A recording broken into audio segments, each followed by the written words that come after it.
Imagina a seguinte cena. No início do século XX, havia um exército silencioso de quase 2 milhões de homens nos Estados Unidos. Uhum. E eles estavam lutando, ali nos bastidores da política, por uma lei bem implacável. A ideia era proibir, em âmbito nacional, que qualquer criança frequentasse uma escola religiosa. Uma mudança gigantesca, né? Total. E o argumento central desse grupo, eles diziam que queriam libertar a mente humana das correntes do dogma. Só que, claro, o contraponto de quem era o alvo dessa lei era bem diferente. Com certeza. Para eles, isso não seria libertação nenhuma. Seria, na verdade, a forma suprema de tirania estatal. E hoje o nosso mergulho vai dissecar exatamente essa guerra oculta. É um tema fascinante. E a gente vai explorar esse contraste absoluto entre, os grandes embates institucionais sobre religião e educação do século passado e a realidade crua e humana da fé em tempos de crise hoje, no século XXI. É um terreno bem denso. E o desafio aqui não é apenas ler os documentos históricos, sabe? Mas tentar despir a paranoia e a retórica de ambos os lados. Exato, tirar aquela camada de exagero. Isso, para ver a mecânica real do poder operando por trás dos discursos.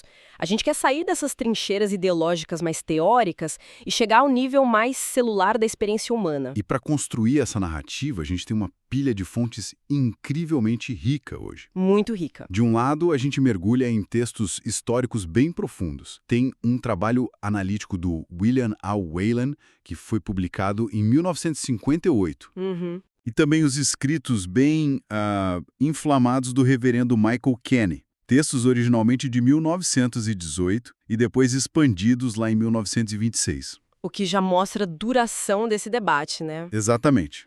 E esses documentos detalham as disputas bem amargas entre a maçonaria e a Igreja Católica nos Estados Unidos. Pois é. Mas do outro lado do nosso espectro de hoje, a gente tem uma reportagem contemporânea, de novembro de 2023, da ACI Digital.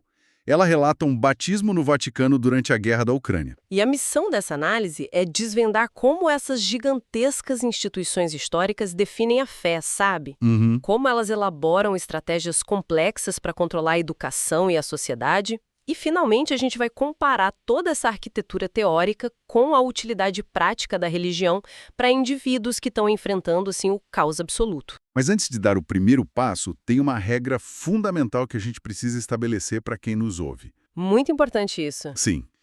As alegações históricas ferozes que a gente vai relatar aqui, tanto as acusações contra a Igreja Católica quanto as apontadas contra a maçonaria, elas pertencem de forma exclusiva aos autores dos textos que a gente está analisando. Perfeito. A gente não está tomando partido, nem validando qual visão de mundo está correta.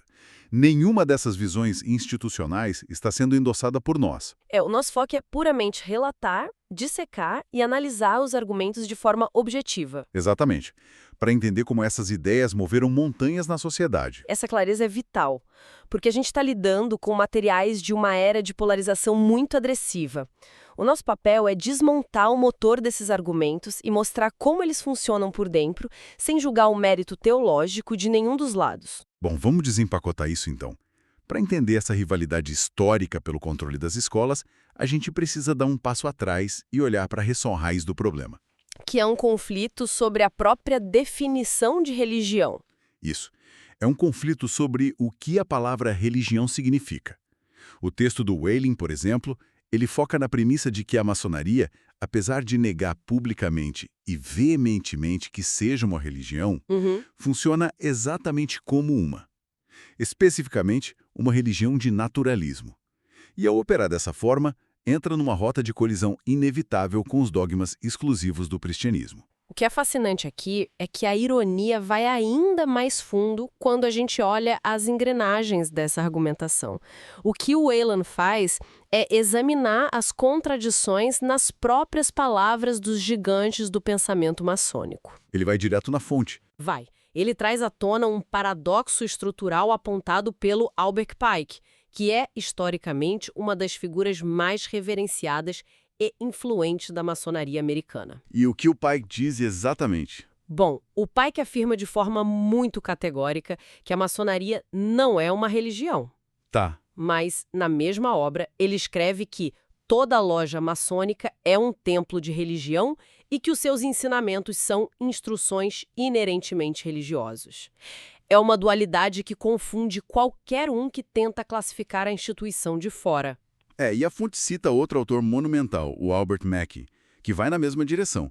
Ele classifica a maçonaria como o teísmo puro. Exato. Segundo o texto, esse sistema teológico exige apenas duas coisas: a crença no grande arquiteto do universo e a crença na imortalidade da alma humana. Uhum. Mas a investigação do Wayland não se sustenta só na filosofia escrita.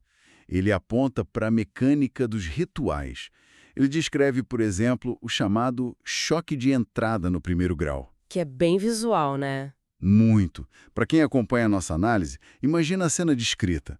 O candidato chega nas portas da loja, vendado, vindo do que eles consideram a escuridão e a ignorância do mundo profano. Buscando a luz. Buscando a luz, exatamente. O texto descreve isso como um verdadeiro batismo maçônico, sabe? Um ritual de renascimento. E os elementos litúrgicos não param por aí. O Wayland detalha a presença física de um altar no centro da sala. Sério? Um altar mesmo. Ele detalha o uso de um livro sagrado, que pode ser a Bíblia, o Corão, a Torá, mas a grande distinção revelada na fonte é que esse livro não é tratado como a verdade revelada e inquestionável de Deus. Ah, entendi. Ele é usado puramente como um símbolo universal da vontade divina, totalmente intercambiável dependendo da geografia da loja. Faz sentido dentro da lógica deles. E tem mais. Há também canções fúnebres entoadas para os membros que falecem, prometendo entrada na loja nas alturas para aqueles que viveram segundo os princípios de moralidade de Hiram Abif. Pausa rápida aqui. Para quem não está familiarizado, Hiram Abif é a figura central do mito maçônico. Ele é descrito como o arquiteto-chefe do Templo de Salomão, que preferiu morrer a revelar os segredos da sua arte. Isso mesmo. E a salvação, pelo menos segundo as fontes que a gente analisou, é prometida pela imitação da integridade desse arquiteto, e não pelos princípios de Cristo. Exatamente. O argumento do Allen é que toda mobília litúrgica está operando a todo vapor ali. Existem ritos de passagem, um código moral rigoroso, promessas de vida após a morte baseadas no comportamento terreno. E a reverência a um ser supremo. Sim, reverência a um ser supremo. Ok, vamos empacotar mais um pouco. Porque a analogia que me parece mais clara para explicar essa mecânica é muito moderna, sabe? Manda ver. Pensa assim. Se um grupo fechado tem um altar sagrado no centro da sua sede, rituais litúrgicos que simulam a morte e o renascimento, cânticos fúnebres e dogmas claros sobre o que acontece com a alma após a morte. Isso não seria o equivalente a um sistema operacional de computador, completo com código-fonte, banco de dados, interface gráfica, tentando nos convencer exaustivamente de que não é um software? É uma ótima comparação. E como justificar o argumento público de que são apenas uma fraternidade social voltada para a caridade, quando há toda essa carga teológica pesada operando na sala de máquinas? Eu diria que o texto do Wayland propõe algo ainda mais sutil. A distinção crucial que explica esse aparente paradoxo é que a maçonaria, segundo as fontes, se vê como a religião subjacente e universal da humanidade. Universal. Isso. Na visão deles, as religiões tradicionais acumularam o que a gente poderia chamar de cracas ao longo dos séculos. Cracas? Tipo de navio? Exato. Superstições, dogmas rígidos e sectários. Coisas como o conceito cristão da encarnação literal de Deus na Terra ou a expiação dos pecados pelo sangue. Entendi. A maçonaria, teoricamente, remove todas essas cracas teológicas, deixando apenas o casco limpo e polido, que é a crença em um Criador e na moralidade natural. O que explica o atrito catastrófico com o catolicismo. Precisamente. Porque as religiões de natureza exclusiva, como o catolicismo, exigem lealdade total e indivisível. Para a doutrina católica detalhada nos textos, esses dogmas que a maçonaria chama de cracas não são acessórios. Eles são o próprio navio. Eles são o próprio navio. Não existe a possibilidade lógica de dividir o altar sagrado com outras filosofias ou de rebaixar os evangelhos a meros símbolos morais, colocando na mesma prateleira de qualquer outro livro. É uma incompatibilidade fundamental de premissas sobre o que é a verdade. É uma incompatibilidade de sistemas operacionais para manter a analogia.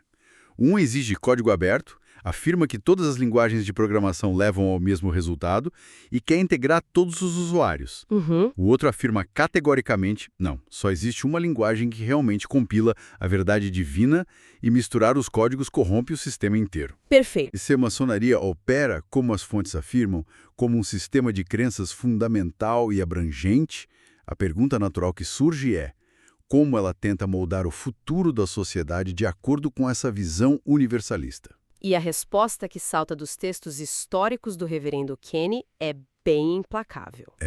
Através do controle férreo e metodicamente planejado do sistema educacional público. E é neste ponto que a gente abandona o debate puramente teológico e entra na política dura, na luta real por poder e influência. Sim. Os escritos do reverendo Michael Kenny traçam o que ele denuncia como sendo um plano altamente coordenado da maçonaria americana para erradicar as escolas católicas e impor um modelo de ensino estritamente secular e controlado pelo Estado. E o Kenny aponta que essa tática não surgiu do nada nos Estados Unidos, né? Silencioso, composto por 2 milhões de maçons nos Estados Unidos no início do século XX. 2 milhões? É muita gente para a época. Muita gente. E ele detalha a estrutura. Olha só, 300 mil pertencentes ao chamado rito escocês, que é um sistema de graus superiores focado no aprofundamento filosófico. Certo. E 1.700.000 nas chamadas Blue Lodges, ou lojas azuis,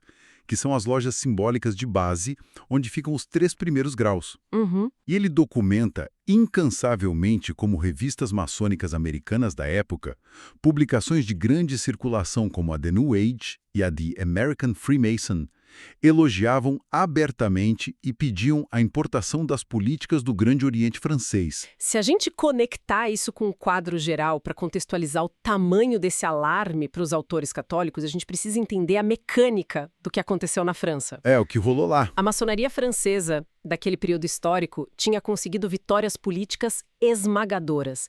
Eles baniram o nome de Deus e qualquer referência religiosa dos livros escolares públicos. Tudo. Tudo. E chegaram a expulsar ordens religiosas católicas inteiras do país. Os autores maçônicos americanos citados nas fontes do Kenny observavam isso e viam a educação católica nos Estados Unidos como uma extensão de um poder estrangeiro. Eles rotulavam as escolas paroquiais de Roman Rule. A regra de Roma, né? Isso mesmo, eles enxergavam a lealdade ao papado como uma ameaça existencial à democracia republicana e ao progresso. A retórica documentada era literalmente de guerra cultural.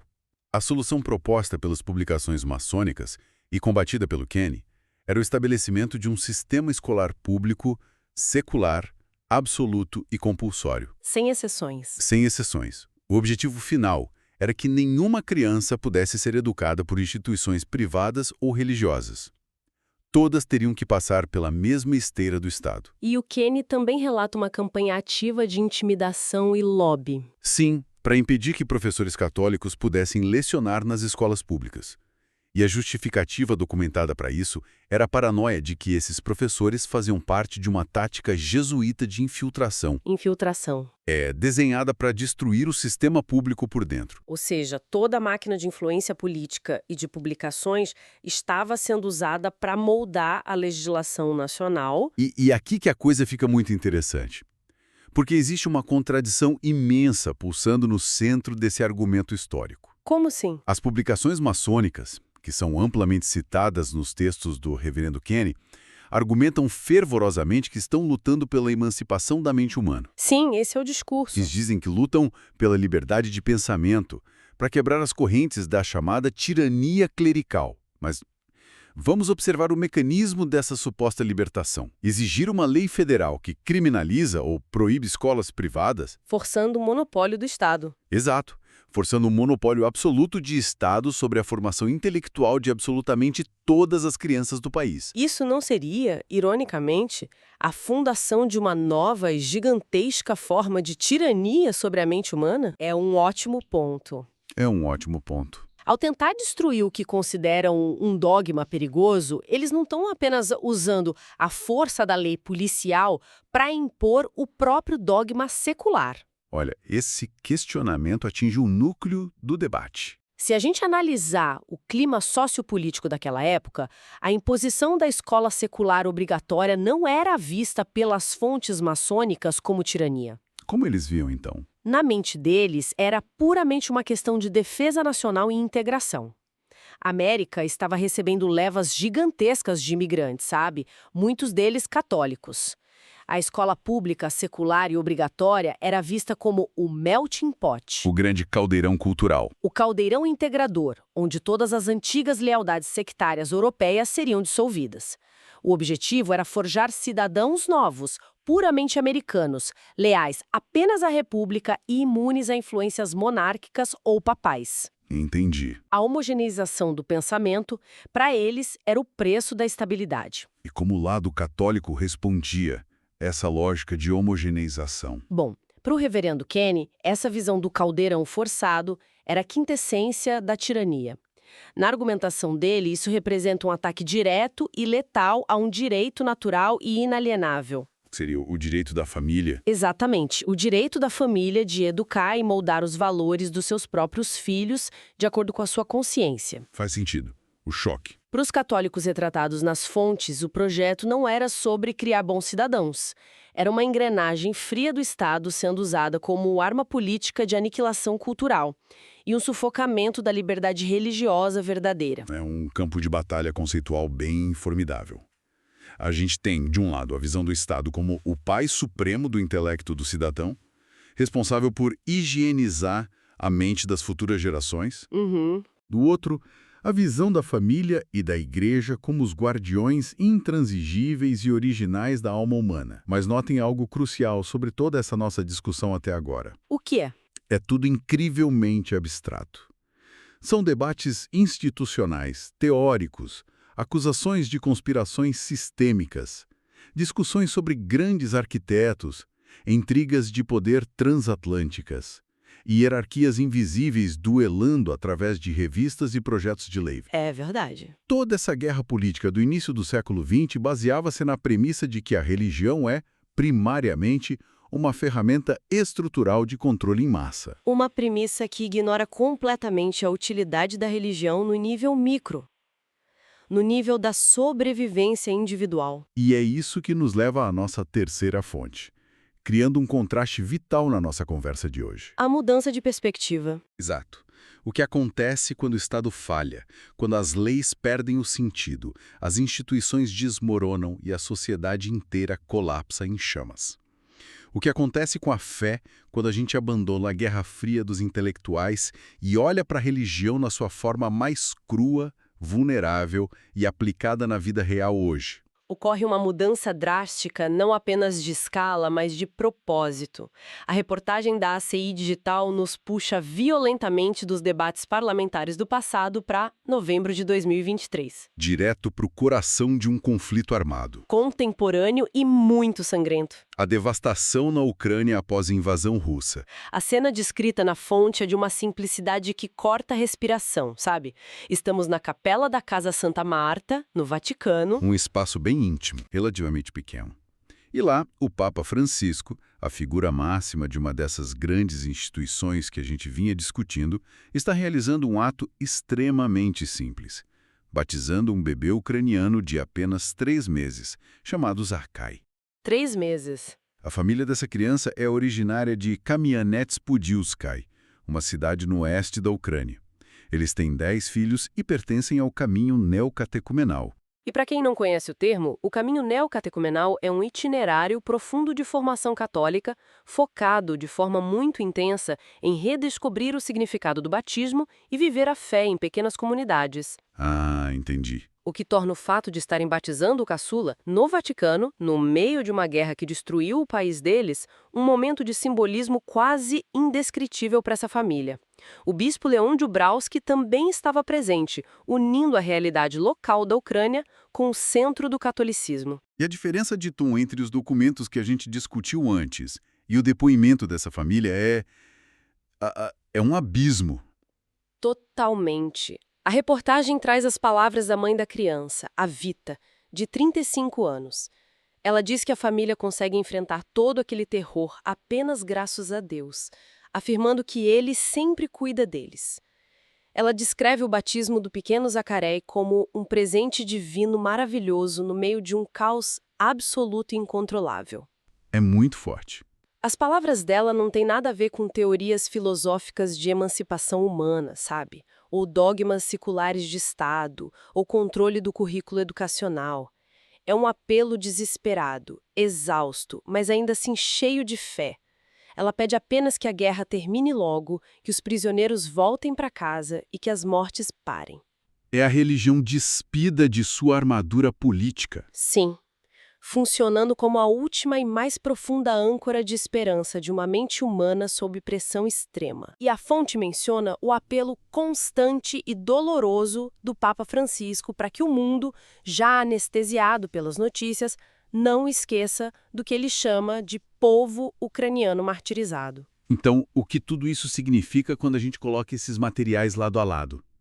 Como a gente conecta as peças desse quebra-cabeça histórico e humano? É uma boa síntese a se fazer. Temos, de um lado, tratados intelectuais orgulhosos do século passado, debatendo a iluminação da razão, decretos maçônicos e o controle das escolas, e do outro lado da história, a gente tem uma mãe com 10 filhos, fugindo física e psicologicamente do som de mísseis, encontrando conforto vital, um suspiro de humanidade e ordem estrutural, na água de um simples ritual de batismo. No início da nossa investigação, a gente falou sobre debater projetos de engenharia em um prédio em chamas. É exatamente isso. A diferença fundamental revelada por essas fontes é a diferença entre passar a vida inteira em um escritório elegante, discutindo a planta arquitetônica ideal de um hospital modelo, e diante de uma tragédia, juntar os destroços para construir um pequeno bote salva-vidas no meio das cinzas. Isso levanta uma questão importante, sabe? Que evidencia o ponto cego das grandes teorias sociais. As instituições, por sua própria natureza de buscar autopreservação e influência, frequentemente se perdem em labirintos de retórica sobre dominação. Sim, lutas pelo poder político. Exato. Os textos históricos de Kenny e Whalen demonstram vividamente como o debate se torna sobre o controle em grande escala. Mas, para os indivíduos comuns, para uma mãe tentando proteger a sanidade e a vida de 10 filhos, a religião não é vivenciada como um projeto de dominação estatal. Definitivamente não. A religião é vivenciada como uma ferramenta prática de resiliência.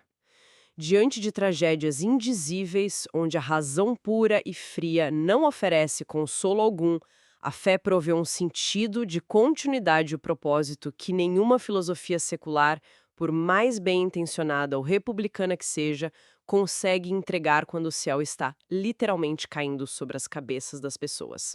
E com essa percepção, a gente consegue recapitular a verdadeira magnitude da jornada de hoje. A gente navegou pelas águas bem turvas das definições do que constitui uma religião. Desconstruindo aquela oposição entre o universalismo maçônico e o exclusivismo cristão. Isso, e como isso alimentou uma disputa metódica e feroz pelo monopólio das mentes nas salas de aula americanas. Então, saímos desses debates áridos e teóricos para sermos lembrados, por um evento no Vaticano em 2023, de que a fé, no fim das contas, opera com mais força onde o Estado e a política fracassam. A razão pela qual quem acompanha a nossa investigação deve se importar com isso é extremamente pragmática. As batalhas históricas descritas nesses textos antigos sobre o que deve ser ensinado numa sala de aula. Sobre quem detém o direito primário de educar uma criança. Isso. E sobre quem possui a autoridade de ditar o que é a verdade para a sociedade, essas batalhas estão longe de ser peças de museu. Elas não acabaram. Não mesmo. Elas apenas trocaram de vocabulário e continuam moldando as nossas leis, os debates sobre currículos escolares e a polarização da nossa sociedade hoje.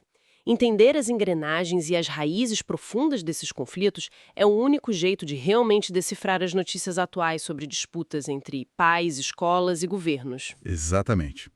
Para fechar, quero deixar para quem nos ouve um pensamento novo. Uma provocação final para ecoar depois que a gente terminar. Vamos lá. Ao longo dessa investigação, a gente viu que tanto o secularismo de Estado estrito quanto a religião institucional, em diferentes momentos da história, bateram no peito afirmando ser os únicos e verdadeiros guardiões da liberdade humana. Fato. Mas, olhando para o mundo fragmentado de hoje, O que acontece com o tecido da sociedade quando as pessoas, exaustas por décadas de promessas não cumpridas e brigas de poder, perdem completamente a confiança em ambas as instituições? Nossa, essa é pesada. Será que esse vazio imenso deixado por uma desilusão generalizada, tanto com a política secular quanto com a religião organizada, acaba criando um terreno fértil para que novas ideologias, ainda mais radicais e perigosas, assumam o papel ilusório de salvadoras absolutas? É o tipo de pergunta que não tem uma resposta fácil, né? Mas que diagnostica o nervo central das crises modernas que a gente está assistindo em tempo real. Sem dúvida. E com isso, esperamos que o mergulho de hoje nas fontes históricas e contemporâneas tenha trazido clareza para mecanismos que muitas vezes operam nas sombras. Com certeza. Nosso objetivo é sempre valorizar o tempo de quem nos acompanha, desenterrando os porquês e os comos por trás da superfície dos fatos. Fica o convite para a reflexão contínua. Não confiem cegamente apenas nas plantas perfeitas desenhadas no papel. Lembrem-se sempre de observar quem está construindo os botes salva-vidas quando o prédio está em chamas. Até a nossa próxima investigação.